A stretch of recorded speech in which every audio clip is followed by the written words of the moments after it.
What do I say about 2020 that hasn't already been said? I guess my story, what happened to me, and where I'm at.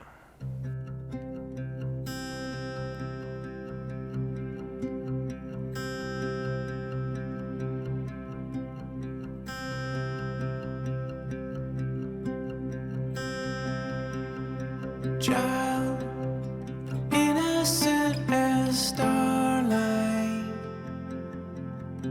veil spread against the moon. I think everyone just kind of went into 2020 with this different level of expectations. I don't even really know why, but I guess I was suckered into that propaganda as well. So I was really excited, and everything was looking up, and there was a lot of reasons for that. Potentially the biggest pop in my career up until that point. In 2019, it was like I didn't even exist on the internet. I decided to send this guy named Austin McConnell. He's kind of some big YouTube guy, someone me and Joel always sort of followed. And he wanted us to do this summer project. He was sending it out to all of his subscribers. Do this fun summer project, and maybe I'll share some of your stuff in a video. And that was kind of the implication. There was definitely no promise, but it was the implication. So at the end of 2019, we had sent him the trailer, and we were working our asses off, and suddenly we get a video message from Austin McConnell in his video saying he loved the trailer. I don't know anything about the plot, but I can tell you that it does look good. That is so cool. I would love to know more about that.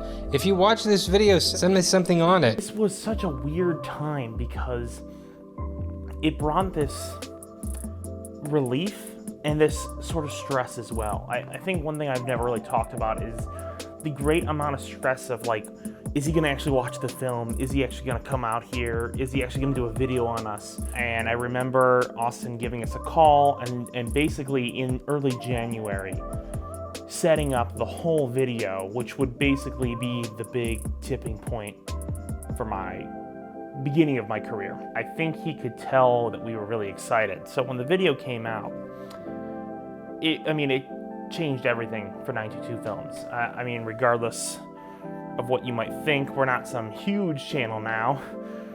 We only have like a couple thousand subscribers. But when we only had a couple hundred, I think a couple thousand seemed completely off the register. It was like we didn't even know it could get that big. We always had sort of set our sights pretty small. We didn't really think about grandiose ideas of YouTube and stuff. So when the film came out and we had subscribers coming in, comments coming in, and the very first week we put out videos every day of the week. We were rolling in views, and it was really exciting to be at this kind of high point in 2020. And then only a few weeks later, as we were really sort of getting our roll and getting excited about making content, COVID kind of completely came in and squashed everything. It's really kind of funny that Austin came out here via plane because literally weeks later, the airline industry was shut down, everything was shut down. So it was kind of a miracle that it actually happened when it happened. If it happened 2 weeks later, I don't think we would have ever gotten that chance. So it really was a miracle that it ended up happening the way it happened. But I think it really put a damper on our YouTube channel, if I'm being honest. I sort of stopped creating. I stopped kind of giving a shit about what happened on the YouTube channel for a little bit, just because there really wasn't anything to do. It was, at the time being, I was so new to having a new following. I didn't really know how to capitalize on it by myself at the time. Other than just making videos and tutorials and stuff, and I just don't think I was very motivated by that because I really wanted to do something that kept my mind off sort of everything that was happening in the world. My wife is a respiratory therapist, and so every day my mind was on COVID, like what could happen next? I gave up a little bit. I mean, if I'm being honest, I just kind of gave up. And I retreated for a little bit but I knew I was going to do something. So I was crafting this idea for my second movie called Sheep Theater, and it was basically something that was completely out of my comfort zone. It was a puppeteering horror comedy starring myself in a very highly dramatic role. It was basically everything I hated to do in one movie rolled all together because I was just uncomfortable with it. It wasn't that I hated the concept or hated the idea of it. It was quite the opposite. It's just that I was so nervous that I wouldn't get it right. So I sort of jumped into this tepidly as I was making the film. It was such a slow process because if you have to lug a camera, that's one thing. If you have to act, that's another thing. If you have to direct, that's on top of that as a big challenge. But if you have to do the visual effects and everything combined, you really start to learn how much goes into one movie. And the weeks turned into months, and the months turned into many months. And before you know it, this 2 to 3 month project that I was going to get out real quick ballooned into a 6-7 month filming process, just that. And so it was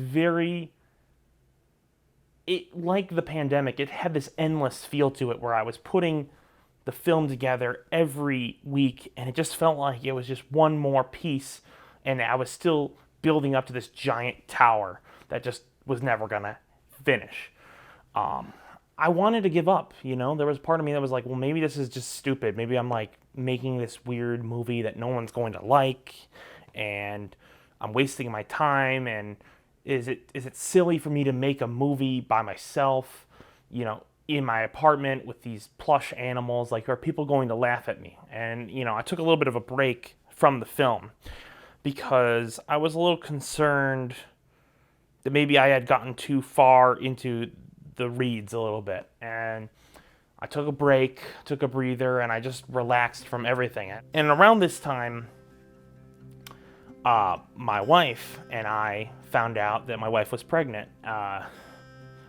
And it was kind of like the whole year was just like, it just turned around. It was like the film was going well, my wife was pregnant, you know, it felt like COVID was on the run a little bit. This was right around the end of summer. And it just felt like things were good. It felt like things were looking up. And that's when we found out my wife had a miscarriage. And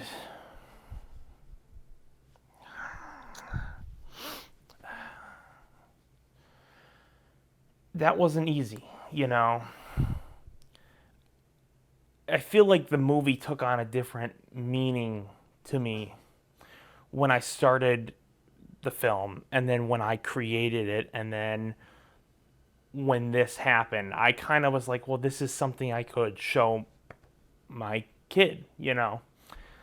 And it was, I think it took this beautiful quality to it. And every film I've ever made, the first image of the film has always featured someone who has passed or died since the filming of the movie. So we had, for the long con, my first film, there was a dog that was in the first shot of one of our cinematographer, Joel Dick's dog. It was in the shot, and then it ended up passing before we've completed the film so far.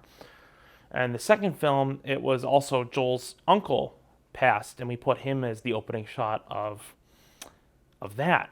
And the opening shot of Sheep Theater was it was a grave. And I always joked that someone had to die in the first frame.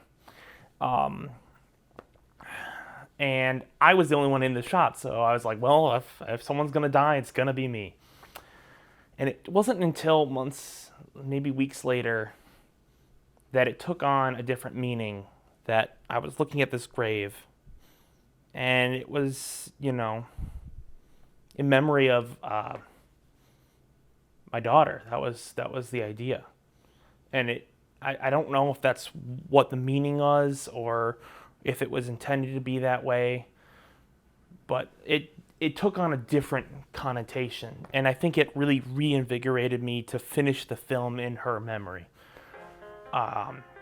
So I cobbled together the rest of the film. I started filming new sequences. I started getting more creative. I started really pushing forward to make something special.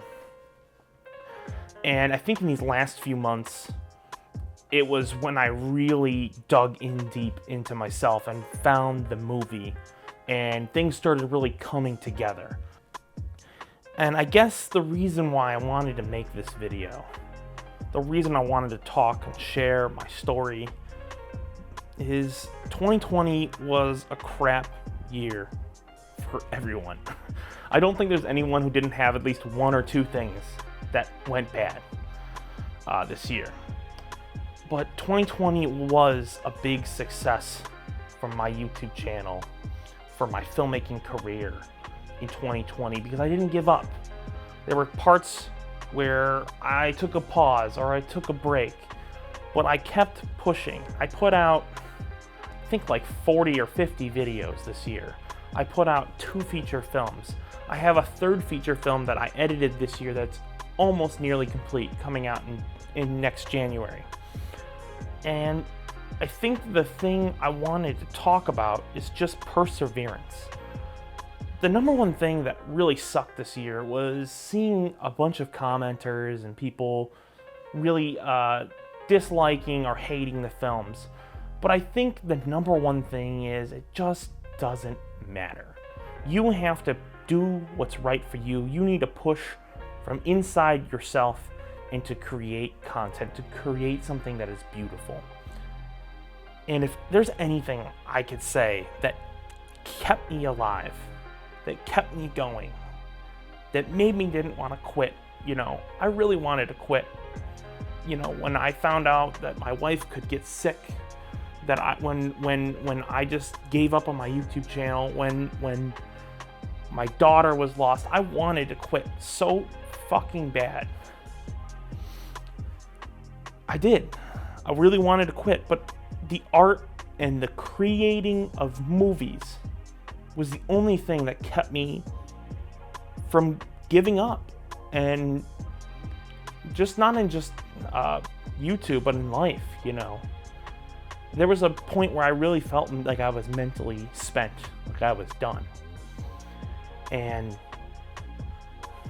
I think that making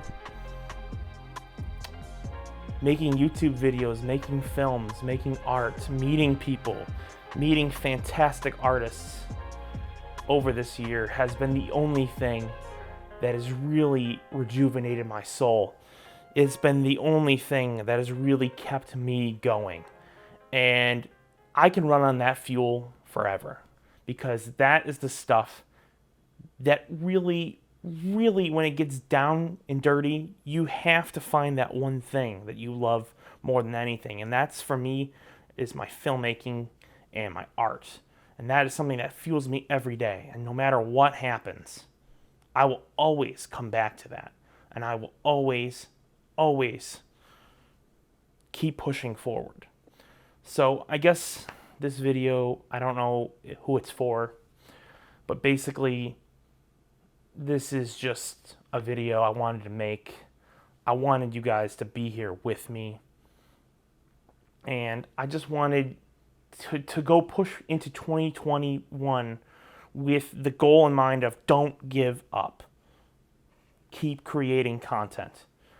That's the best thing you can do. If anyone says you're stupid or you're wrong or you suck, pay them no mind.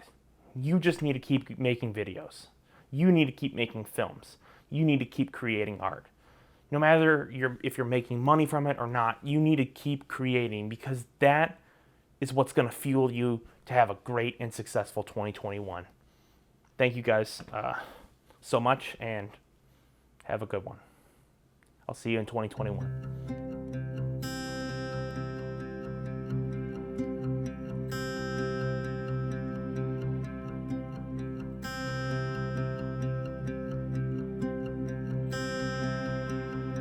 Child, innocent as starlight, spread against the moon. Seed planted with intention. Faith struggle